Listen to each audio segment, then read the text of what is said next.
शांति 14/11/79। ब्राह्मण जीवन की निशानी है सदा खुशी की झलक। एक का अनगिनत रिटर्न देने वाले सदा दाता भोलानाथ शिव बाबा बोले। आज बाप दादा सर्व बच्चों की अंतिम स्टेज अर्थात विक्रमाजीत स्टेज, विकल्प या व्यर्थ संकल्प मुक्त स्टेज देख रहे हैं। इस अंतिम स्टेज तक पहुंचने के लिए पुरुषार्थ तो सब कर रहे हैं, लेकिन पुरुषार्थियों में दो प्रकार के बच्चे देखे। एक वे जो पुरुषार्थ करते हुए पुरुषार्थ की प्रारब्ध अर्थात प्राप्ति साथ साथ अनुभव करते चल रहे हैं, और दूसरे जो सिर्फ पुरुषार्थ में ही लगे हुए हैं। मेहनत ज़्यादा, प्राप्ति का अनुभव कम होता है, इसलिए चलते चलते थक भी जाते हैं। यथार्थ पुरुषार्थी कभी भी थकावट महसूस नहीं करते, कारण दोनों के पुरुषार्थ में सिर्फ एक बात समझने का अंतर है, जिससे वो मेहनत में रहते और दूसरे मोहब्बत में मस्त रहते। कौन से संकल्प का अंतर है वो जानते हो? छोटा सा ही अंतर है। एक समझते हैं कि हम स्वयं चल रहे हैं, चलना पड़ता है, सामना करना पड़ता है, और दूसरे हैं जो सदैव संकल्प से भी सरेंडर हैं। इसलिए वो सदैव ये अनुभव करते कि हमें बाप दादा चला रहे हैं, मेहनत के पांव से नहीं, लेकिन स्नेह की गोदी में चलते रहते हैं। इसलिए वे स्नेह के पांव से चलते, जिसमें थकावट नहीं होती। स्नेह की गोदी व झोली में सर्व प्राप्तियों की अनुभूति होने के कारण वो चलते नहीं, लेकिन उड़ते रहते हैं। सदा खुशी में, आंतरिक सुख में, सर्व शक्तियों में उड़ते रहते हैं। अभी अपने आप से पूछो, मैं कौन?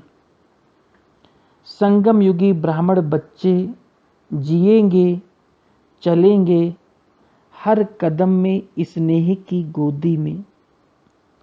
ब्राह्मण जीवन की निशानी है सदा खुशी की झलक प्रत्यक्ष रूप में दिखाई देगी। खुशी नहीं तो ब्राह्मण जीवन भी नहीं। संगम युग का महत्व। कई बच्चे समझते हैं कि संगम युग पुरुषार्थी जीवन का है और भविष्य जन्म प्रारब्ध का जन्म है। वे समझते हैं कि जो बाप दादा का वायदा है, 1 2 और लाख लो, ये वायदा भविष्य के लिए है, लेकिन नहीं, ये वायदा संगम युग का है। जैसे सर्वश्रेष्ठ समय, सर्वश्रेष्ठ जन्म, सर्वश्रेष्ठ टाइटल इस समय के हैं, वैसे सर्व प्राप्तियों का अनुभव, सब वायदों की प्राप्ति इस समय होती है। भविष्य तो है ही, लेकिन भविष्य से भी वर्तमान श्रेष्ठ है। इस समय ही एक कदम अर्थात एक संकल्प बच्चे करते हैं कि बाबा हम आपके हैं, और रिटर्न में बाप हर संकल्प, बोल और कर्म में अनुभव कराते हैं मैं आपका हूँ, अर्थात बाप आपका है। एक संकल्प का रिटर्न संगम युग की जीवन में बाबा आपका ही हो जाता है। एक का सिर्फ लाख गुना नहीं मिलता। जब चाहो, जैसे चाहो, जो चाहो, बाप सर्वेंट रूप में बांधे हुए हैं। तो एक का लाख गुना तो क्या, लेकिन अनगिनत बार का रिटर्न मिलता है। वर्तमान समय का महत्व चलते चलते भूल जाते हो। इस संगम युग को वरदान है कौन सा? स्वयं वरदाता ही आपका है। जब वरदाता ही आपका है तो बाकी क्या रहा? बीज आपके हाथ में है, जिस बीज द्वारा सेकंड में जो चाहो वो ले सकते हो। सिर्फ संकल्प करने की बात है। शक्ति चाहिए, सुख चाहिए, आनंद चाहिए, सब आपके लिए जी हजूर है, क्योंकि हजूर ही आपका है। जैसे स्थूल सेवाधारी बुलाने से हाजिर हो जाते हैं, वैसे ये सर्व प्राप्तियां संकल्प से हाजिर हो जाएंगी। लेकिन हजूर आपका है तो ये सब हाजिर हैं। बीज आपका है तो ये सब फल आपके हैं। खुशी गुम होने का कारण, चलते करते क्या हो? दो लड्डू हाथ में उठाने की कोशिश करते हो, लेने के लिए तो तैयार हो जाते हो, लेकिन छोड़ने वाली चीज भी फिर ले लेते हो। इसलिए विस्तार में जाने से सार को छोड़ देते हो। बीच में से बीज खिसक जाता है, ये मालूम नहीं पड़ता, इसलिए फिर खाली हो जाते हो और मेहनत करते हो अपने को भरपूर करने की। लेकिन बीज छूट जाने के कारण प्रत्यक्ष फल की प्राप्ति हो नहीं पाती, इसलिए थक जाते हो। भविष्य के दिलासे से अपने को चलाते रहते हो। प्रत्यक्ष फल की बजाय भविष्य फल के उम्मीदवार बनकर चलते हो। इसलिए खुशी की झलक सदा नजर नहीं आती। मेहनत की रेखाएं ज्यादा नजर आती है, प्राप्ति की रेखाएं कम नजर आती है। त्याग की महसूसता ज्यादा होती है, भाग्य की महसूसता कम होती है। अब क्या करना है? वर्तमान समय में जो आपके संपर्क में आते हैं, वे लोग भी समय प्रति समय अब भी ये बोलते कि आप लोगों का त्याग बहुत बड़ा है, लेकिन अब यह बोलें कि आप लोगों का भाग्य बहुत बड़ा है। त्याग उनको दिखाई देता है, लेकिन अभी तक भाग्य नहीं दिखाई देता। भाग्य अभी गुप्त है। त्याग की महिमा बहुत करते हैं, इतना ही भाग्य की महिमा करें तो सेकंड में स्वयं का भी भाग्य खुल जाएगा। त्याग देख करके सोच में पड़ जाते हैं, भाग्य देखकर स्वयं भी शक्तिशाली बन जाएंगे। अब समझा क्या चेंज करना है? मेहनत से निकल स्नेह की मोहब्बत की गोदी में आ जाओ। चल रहे हैं नहीं, लेकिन चला रहे हैं। बच्चे अंधकार में रहते हैं तो बाप को भी अनुभव होना चाहिए कि ऐसी दुनिया में बच्चे रहते हैं, ये प्रैक्टिकल अनुभव होता है। अच्छा, अब समझा क्या करना है? भविष्य फल के पहले प्रत्यक्ष फल खाओ। सदा हजूर को बुद्धि में हाजिर रखो तो सर्व प्राप्तियां सदा जी हजूर करेंगी। अगर हजूर हाजिर है तो सर्व प्राप्तियां चुंबक के समान आपे ही आकर्षित होती आवेंगी। समझा? बाप दादा बच्चों की मेहनत देख सहन नहीं कर सकते। ऐसी श्रेष्ठ आत्माएं डायरेक्ट बीज से निकले हुए तना स्वरूप बच्चे हो। ऐसे श्रेष्ठ बच्चों को सर्व सहज प्राप्तियों का अनुभवी बनना है। अच्छा, ऐसे सर्व सहज प्राप्तिवान, सदा सागर के समान सर्व में संपन्न, सदा बीज को साथ रखने वाले, बीज रूप स्टेज में स्थित रहने वाले, विकर्माजीत, विकल्प जीत, ऐसे लक्ष्य को पाने वाले, सदा निश्चय बुद्धि और निश्चिंत रहने वाले बच्चों को बाप दादा का याद प्यार और नमस्ते। पार्टियों से अव्यक्त बाप दादा की मधुर मुलाकात। नेपाल। सभी बहुत दूर दूर से स्नेह के आधार पर खिंचे हुए आ गए। जैसे बच्चे स्नेह की डोर में बंधे हुए अपने घर पहुंच गए हैं, ऐसे बाप भी इतना ही बच्चों को स्नेह का रिस्पांस दे रहे हैं। स्नेह का रिस्पांस क्या है?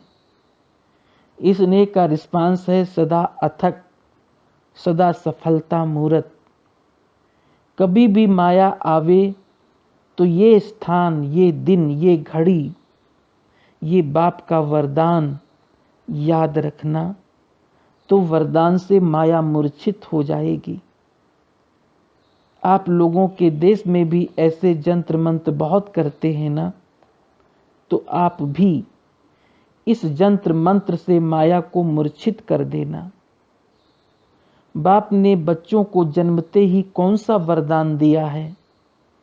अमरनाथ बाप का पहला वरदान है, बच्चे अमर भव। अमरनाथ की कथा सुनने वाले आप सब हो ना।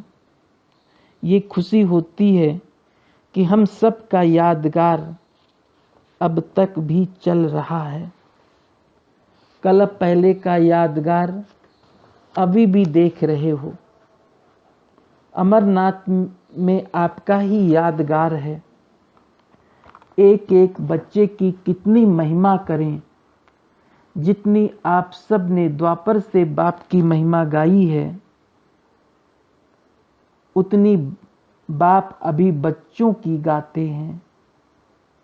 रोज नया टाइटल देते हैं, तो महिमा हुई ना।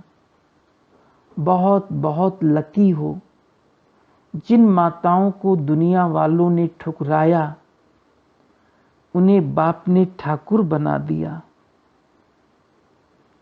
तो माताओं को बहुत खुशी होनी चाहिए।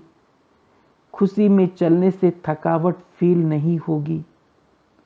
हर ब्राह्मण बच्चों के घर में बाप दादा का यादगार गीता पाठशाला जरूर होनी चाहिए। जैसे घर घर में राजा रानी का फोटो लगाते हैं, तो ब्राह्मणों के घर में ये विशेष यादगार हो। जो भी आए उसको बाप का परिचय देते रहो। अच्छा, आसाम। आसाम वाले बहुत बड़ी आसामी होंगे। बड़े आदमी को बड़ी आसामी कहते हैं, तो आप बड़े से बड़े लोग बड़ी आसामी हो। वो लोग अखबार में निकालते हैं कि कौन कौन बड़े हैं, हु इज हु। आप लोग तो जन्म जन्मांतर के लिए पूज्य बनते हो। वो तो आज हु इज हु की लिस्ट में हैं, कल साधारण प्रजा की लिस्ट में हैं। आप सदा इसी लिस्ट में हो, सदा के पूज्य हो।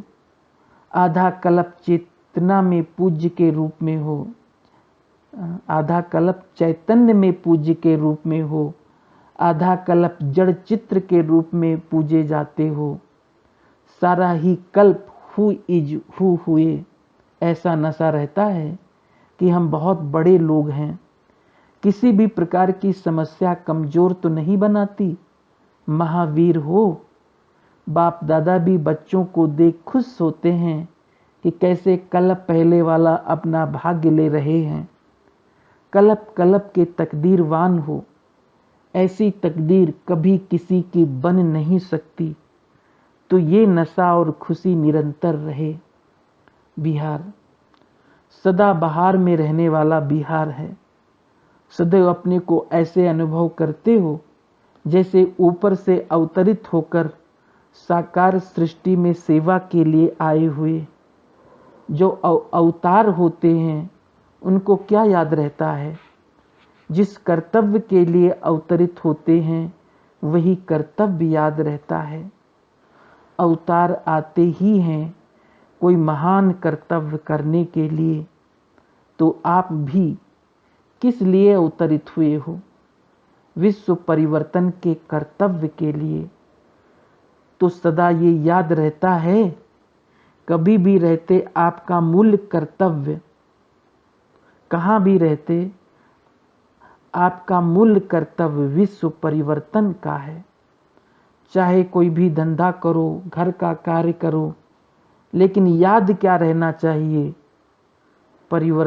परिवार या परिवर्तन। परिवार में रहते हो तो किस लक्ष्य से रहते हो? यही लक्ष्य रहता है ना कि इनको भी परिवर्तन करना है। गृहस्थी होकर नहीं, सेवाधारी होकर रहते हो। सेवाधारी को सेवा ही याद रहती, बाकी सब काम निमित्त मात्र है। असली कार्य है विश्व परिवर्तन का। विश्व परिवर्तन वही कर सकते हैं जो पहले स्वयं का परिवर्तन करते हैं। पहले खुद को उदाहरण बनना पड़ता है, फिर आपको देखकर सब करने लग पड़ेंगे। तो स्व परिवर्तन कर लिया है ना। बाकी जो थोड़ा समय रहा है वो किस लिए? सेवा के लिए। अन्य की सेवा करते स्व की सेवा हो ही जाएगी। अवतार हूँ ये याद रहे तो जैसी स्मृति होगी वैसा ही कर्म होगा। तो बिहार वाले बाहरी मौसम लाने वाले हो। आजकल तो देश की हालत क्या है? कहाँ सूखा है, कहाँ बहुत पानी है, लेकिन अभी क्या करेंगे?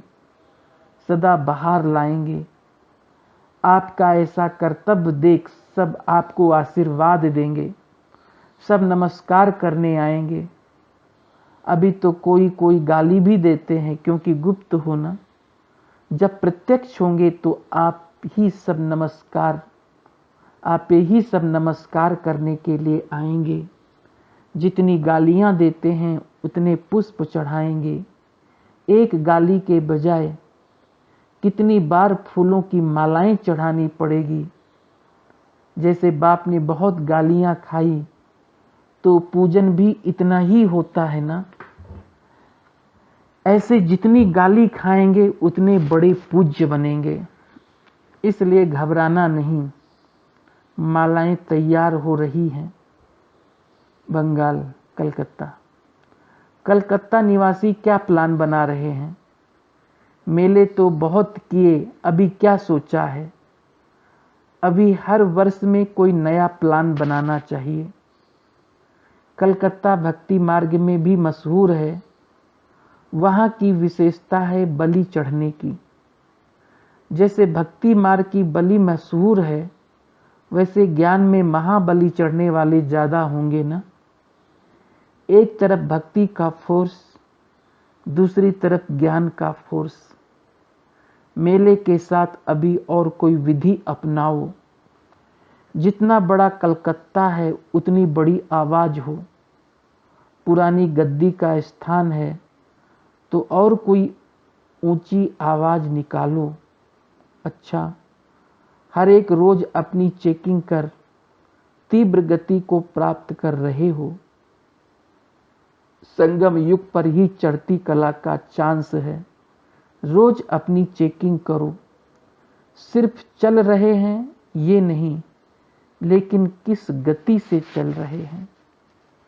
अगर तीव्र गति नहीं होगी तो फर्स्ट जन्म में नहीं पहुंच सकेंगे। हर कदम में पद्मों की कमाई जमा करते पद्मा पदम भाग्यशाली बनो। साधारण चेकिंग नहीं, लेकिन अभी महीन चेकिंग चाहिए। ये मर्जीवा जन्म है ही प्रत्यक्ष फल खाने के लिए किया और प्राप्ति हुई। अब मेहनत की जरूरत नहीं, फल खाने का समय है। अतीन्द्रिय सुख की जीवन में रहने का समय है, तो अतीन्द्रिय सुख के झूले में सदा झूलने वाले होना। जो अभी सदा इस झूले में झूलते, वही श्री कृष्ण के साथ साथ झूलेंगे। ऐसा पुरुषार्थ है ना, इसको कहा जाता है तीव्र पुरुषार्थ। तमिलनाडु। संगम युग पर बाप द्वारा जो खजाने मिले हैं, उन सभी खजानों को अच्छी तरह से जमा किया है। माया खजाने को लूट तो नहीं लेती। पहले भी सुनाया था कि डबल लॉक लगा दो, एक बाप की याद की और दूसरी सेवा। ये डबल लॉक लगाने से कभी भी माया खजाना लूट नहीं सकती, सदा भरपूर रहेंगे। अमृत बेले स्वयं को मास्टर सर्वशक्तिवान का तिलक दो। सारा दिन तिलकधारी रहने से कभी भी माया सामना नहीं करेगी। तिलक आपके विजय की निशानी है। अमृत वेले वरदानों का समय है। जितना अमृत वेले का महत्व रखेंगे, उतना महान बनेंगे। ओम शांति।